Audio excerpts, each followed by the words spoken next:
Today is May 2nd, 2022. My guest today is Petar Vonjevic, who is the founder and editor-in-chief of Tango 6, a Belgrade, Serbia-based media firm focused on commercial and defense aviation.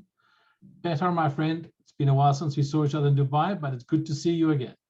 It's wonderful to see you again, and let me express my extreme joy to be appearing on your product, not your original podcast, which I was listening extremely regularly and often 10 or maybe more years ago, and that's how I found about you, and that was the initial wave of podcasts back then with Aviation Web, with Aero News Network, and Addison's podcast was number 3 on my podcast list. And I have to emphasize, before podcasts were popular and before they were a thing. So to appear on your, I don't know if this is a continuation of that podcast, but either way, really psyched to have you well, you make me feel you make me feel very good right here. Thank you. That's very kind of you. So anyway, what we wanted to talk about is obviously I don't know how to explain it any other way than the madness that's going on in Ukraine. Now, the interesting thing I learned from you was that Serbia is a Slavic country and so forth, therefore shares a lot of the historical connections with Russians and Ukrainians. And you've just had an election in Serbia. Tell us what does that signal in terms of the Serbian position, shall we say, politically? Well, the entire political landscape and the current situation conditioned by the Ukrainian war, or the aggression by Russia, to be more precise, is extremely interesting because of Serbia's history and Serbia's recent history. It's good to remind our viewers that compared to other Eastern European countries, we were not effectively ever in a Warsaw Pact bloc, and we as former Yugoslavia, a formally communist party, we never experienced the the atmosphere, the negative atmosphere of Russian dominance or Russian rule. So we had it easy. Our brand of communism was a reggae type communism thing, because it was so relaxed, it was so liberal. Former Yugoslavia's president Tito went to a quite dramatic standoff with Stalin, and we turned to the West, and it was always like mixed. So when the Berlin Wall fell, Yugoslavia disintegrated, Serbia sort of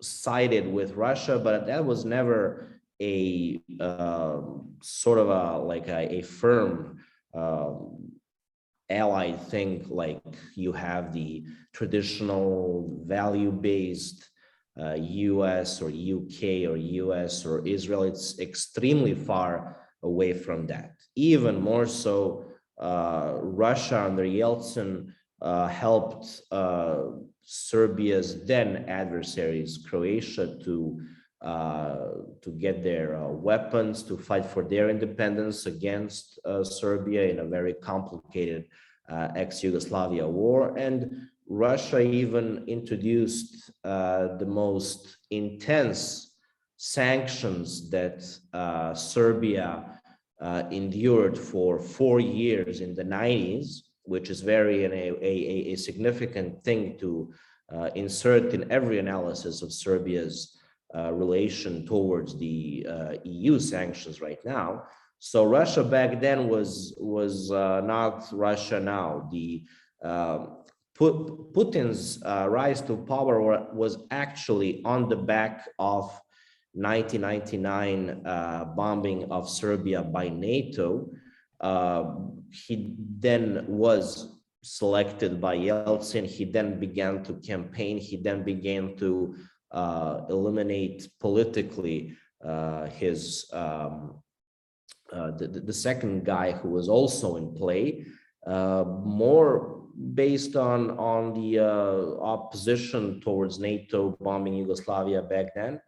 So after Yugoslavia lost the Kosovo War in 1999, or to say it more precisely, when it lost its southern province, which was ceded without country's approval, without Yugoslavia's approval, of course. It was initiated, that war was initiated by Albanian terrorists who in '98 started to fight for their own thing, but started doing it by killing Serbian security forces. So Russia then did a thing which connected it to Serbia for years to come, and that is that under Putin, they supported the Yugoslavian and then Serbia, as Serbia became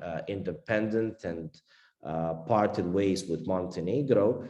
Russia supported Serbia's position over Kosovo, which is very clear. The United Nations did a Security Council resolution that despite the war, despite the '99 bombing campaign by NATO, Kosovo as a province, formally under UN Security Council resolution, is still sort of part of Serbia in a very limbo kind of international law, international agreement situation. And that only happened, and that is only viable because of Russia's support in the Security Council. And that is item number one of Serbia and Russia sort of closer relationship. Under that, all other things spun off, and historically, yes, before World War II, there were some instances when Tsarist Russia helped Serbia.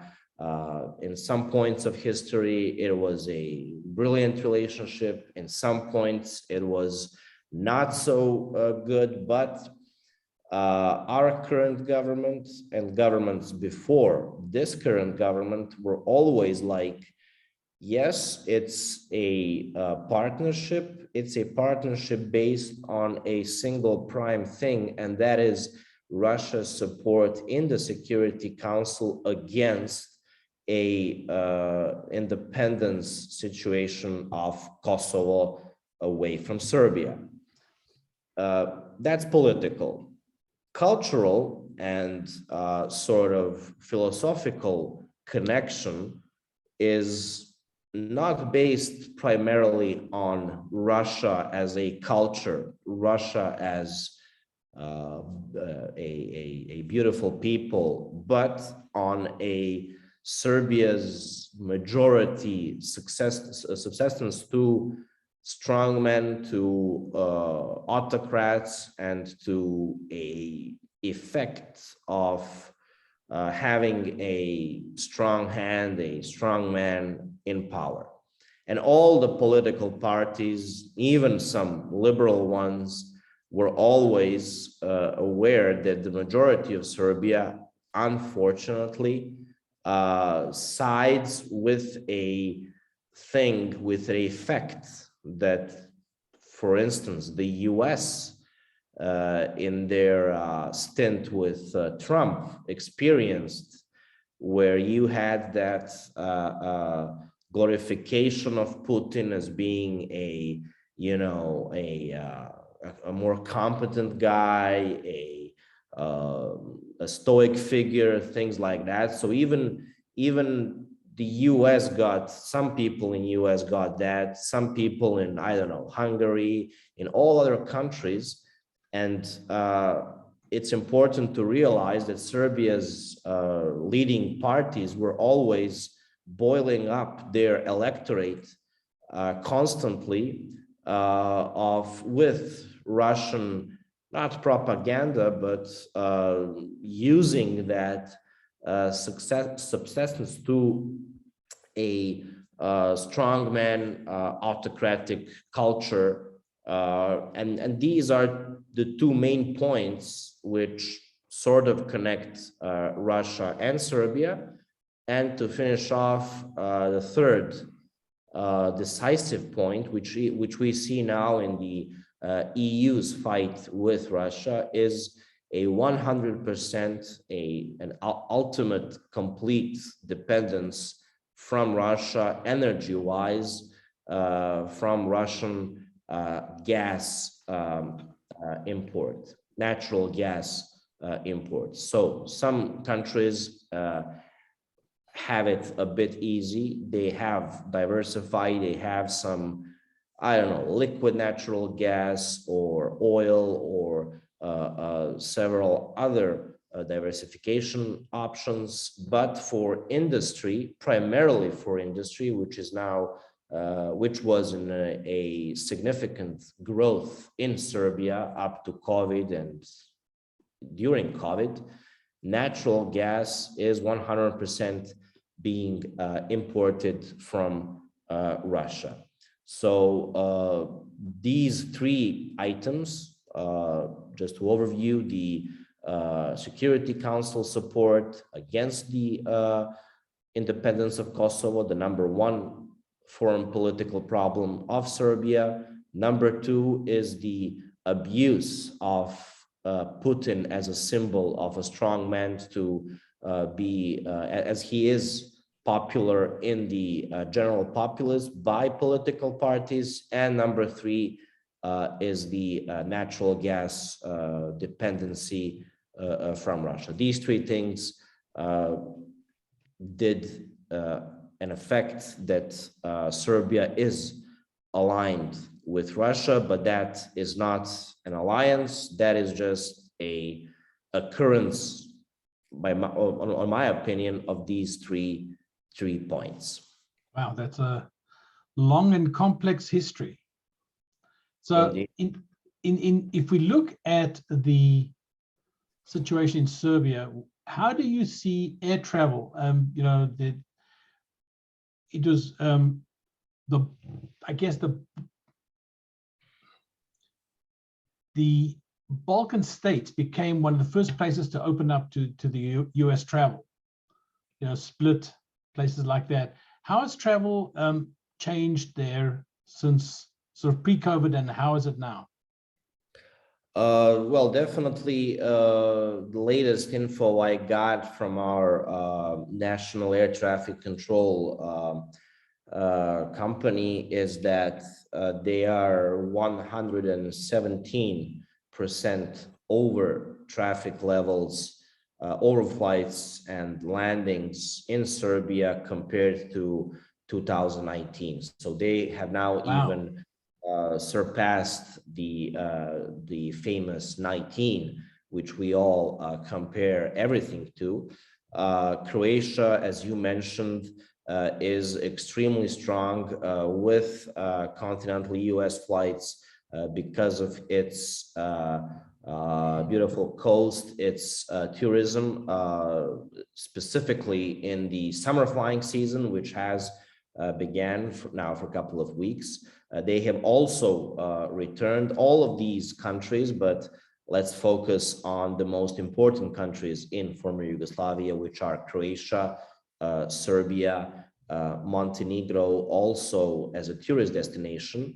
They have also in a same time a significant problem of lack, they will have a lack of Russian inbound tourists, which were a significant percentage. But before COVID, we had a thriving airline scene here, dominated by Serbia's national project, the revival of its national airline in the form of Air Serbia, which started in 2013. Before that, it was Yacht, which was suffering, which was nearly to say bankrupt. Croatia Airlines was always slightly smaller, was always trying to cater enough to its tourist concept of its country, but was not ever as developed in a sort of a hub and spoke system, which Air Serbia turned out to be right now. In 2012, Serbia got its new government, under which in more or less is right now as well. So a long run of 12 or 13 years. And the first visible project of that government was Air Serbia, a partnership with Etihad. If the viewers will remember the famous Etihad non-alliance alliance, their strategy to get minority stakes in some airlines, majority stakes in others, and try to overcome some limits, some bilateral limits on passenger rights. Serbia was an ideal proposition for that because our government hit it off with the UAE quite good. The Sheikh of the UAE asked Etihad if they could do something. They went here, they said, yes, we can, because the main proposition back then in 2012 was there is no quote unquote serious airline between Turkish Airlines, between Turkey and Lufthansa Group and Austrian Airlines. So nothing as significant between Turkey on the right and Austria in the east. They meant about the larger Balkan area, and that was Etihad's case, that they could do something. They did. Serbian government, listened to everything that James Hogan had to propose back then. Etihad had a 49% ownership, and they invested around approximately 300 to 400 million euros in this new Air Serbia project, which was then also connected to absorbing the debt of the previous airline. Everything grew, everything started to develop. A new hub and spoke system, also dependent upon transfer passenger concept, which and connecting flights, which Yacht didn't do as much. That was the main business side innovation, so to say, by Etihad, and it paid off. How? It increased cumulatively 1.5 million passengers were created in a duration of 5 years. 1.5 million passengers that flew over Belgrade, flew in Serbia, which were never there before Air Serbia, and that resulted in a interesting occurrence that our government saw the dramatic increase of Belgrade airport's figures. Let's say that was a significant number of that 1.5 million additional passengers, and it recorded an unheard of growth in that sector out of all former Yugoslavia countries, which all got their airports under concession. That was the impetus for our government to offer Belgrade's airport up to a concession. A tender was held. Vinci airports of France got the concession, and it was the most valuable concession money-wise in the region, in the wider region of 1.3 billion euros, with 501 million euros paid in a first installment, like a prepaid first installment event. And you can say that they planned for it. I'm confident they didn't. All the money that was spent for Air Serbia was sort of returned to the state by this occurrence, which Air Serbia kind of created.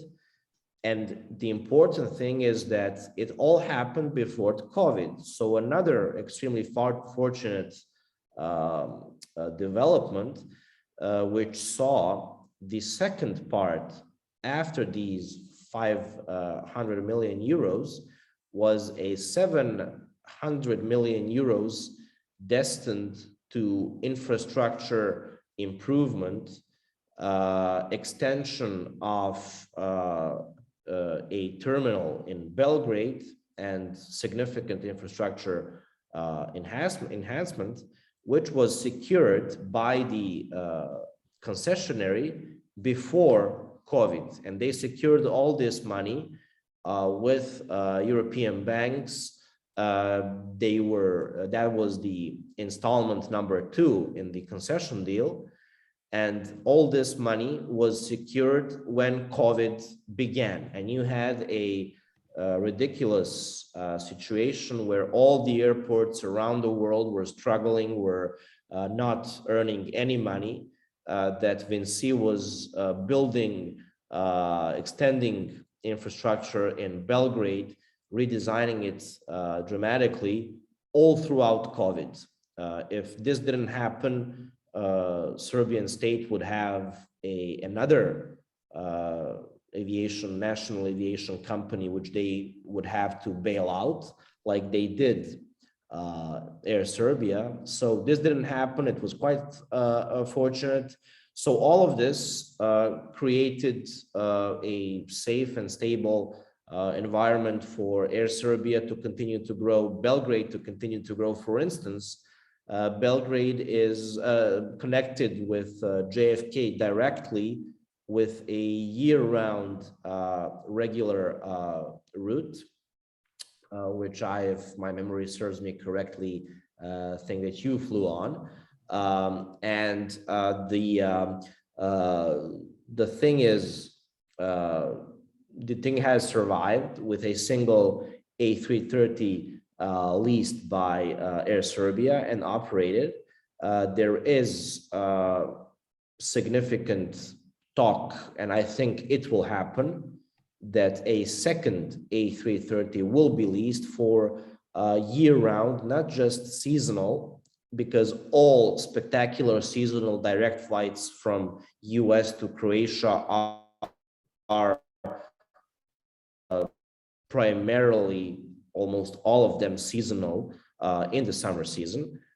For the purposes of tourism, Serbia may get a second A330 for flights to China, to Shanghai, if the current situation there gets under more normality. That will provide Air Serbia, yes, with a route to China, but operationally an option to have a second North American route, which it couldn't cater with a single A330 that was bound for JFK only. When they get another one, they will presumably have an option to go to either Toronto or Ontario or some Montreal, probably. Montreal, which are heavy with former Yugoslavia expats, and that will be a brilliant thing. So all these things have been skyrocketing by performance metrics before 2009, 2019. COVID came, we all survived it somehow, but then this calamity in Ukraine happened, and we will see what this brings to the airline scene. It has brought a lot of developments to the defense side, but yes, to sum it up, it was a really an extraordinary bull run for Serbia's airline industry for these past 10 or 12 years. Petar, thanks so much for the summary. No problem.